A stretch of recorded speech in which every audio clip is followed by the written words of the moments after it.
Okay, so we talked for a moment about how our activity creates our results, which creates our lifestyle. We also talked about how our attitude will determine what activities we actually do. Our attitude is controlled by our thoughts, which is controlled by our programming. Okay, now here's where the problem comes in. Our programming is the key issue here. Okay, in our programming, we are not programmed for success. In fact, we are programmed not to succeed. We're programmed by our mothers, our fathers, our preachers, our teachers. We're programmed by the media. We're programmed by books that we read. All these things that we read and put into our mind program us about what we think is possible. And realistically, the news is not a very inspiring situation. You know, most of the things that our families and everything, they're trying to do the best that they can. But if they haven't lived a very inspired life, then they're going to teach you, not on purpose, they always have good intention, but they're going to teach you what is possible. So you're going to be programmed by that. So we are actually programmed to stay in survival mode. So we have to affect that programming. Now, there are three things that control our programming. The first thing is verbal. Anything that we hear, that's a verbal input that helps program our brain. The next thing is our mentors or modeling. You know, modeling your parents, modeling your teachers, modeling your coaches in sports, modeling, you know, stars on TV. Whoever it is that you look up to, you kind of model them. That's another way that you get programmed. And the third way that we get programmed is through experience. You know, experience of failure at certain things, or experience of success at certain things. There was a joke that a patient told me the other day. He said, "What's the difference between an optimist and a pessimist?" He said, of course, an optimist is somebody who thinks everything's going to be great, and a pessimist is nothing but an optimist with experience. Okay, so as we get older and we build these experiences, sometimes they lead us to be a little cynical. Okay, so that can be a programming factor too. So again, we need to get into deprogramming our negative and limiting beliefs, and we'll get into that in a few minutes. But first I want to talk about some other stuff.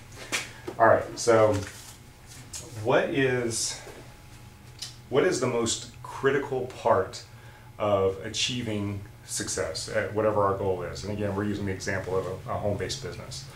The most critical part is the actual taking of the action. And again, the programming leads to the action. So when we go over that, you'll see why the programming is so important. But the action itself, there are two different ways. Okay, we're going to draw a line right here. Just a straight line that starts to veer up, and then we're going to draw another line here that starts to veer down.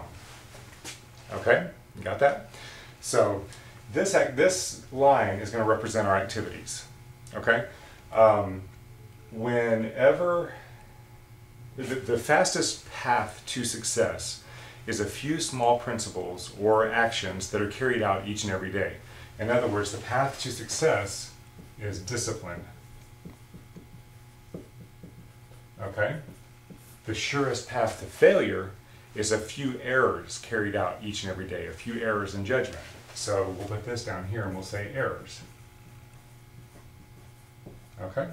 So if it's so easy to understand that if you just do certain actions that you eventually will succeed at what you're trying to do, then why doesn't everybody do it? Well, this is what they call the big fake out. And what happens is these actions, these daily small actions, as we're going through this process, they don't seem to matter. Okay, they don't seem to make a difference. So for example, you know, let's say you're on the discipline aspect, and let's say you started a home-based business, and you need to make 10 phone calls a day to get prospects or leads or whatever it is that you're trying to sell. Okay, so you start doing these daily actions. Okay, and let's say that your friend started his own home business, and he's not really doing the success model. He's doing more of the errors in judgment. So he comes home at night, and instead of making his 10 phone calls, he decides to watch Fringe or The Wheel of Fortune. The next night, his friend calls him and says, "Hey, let's go out to the bar and let's shoot some pool." So he decides to do that. Next day, it's the weekend, and he's got plenty of time that he can get some work done and go to achieve his goals. He decides, "No, I'm going to go to this barbecue." Okay? All these little things that he does. Okay? These little errors in judgment. So these two people are carrying out with the same goal, but they're doing completely separate things. And the big fake out is that he's not seeing any results of success up here yet, and he's not seeing any results of failure. Okay, so it looks like these little decisions don't matter. And that's where the problem comes in. It looks like these little things don't matter. You know, if you are trying to lose weight and you sit down and you eat that piece of cake, well, you're not going to gain a pound from that piece of cake, but you're also not going to lose a pound from that piece of cake, so it didn't seem to matter. It seems to be negated out. So why not have the cake? Well, it's the collection of all those little decisions that lead to have lead to our problems. Now, the other reason why people don't follow these patterns is because the discipline is uncomfortable, because it's out of your normal habits. The activity of errors and judgment is comfortable because that's what we're used to. Okay, it's in our comfort zone. The other thing is that this is usually lonely. There are only about 1 in 20 people that are actually following disciplined lifestyles. So the other 19 in 20 are down here following the undisciplined lifestyle, so they're crowded, and you have plenty of company to back you up and to help keep you down. Okay? So you have support for staying down here. It's comfortable. It's what you're used to. It doesn't seem to matter. You're watching him bust his butt up here and he's not getting anywhere. And it just doesn't seem to matter. So you're comfortable staying where you are. Okay?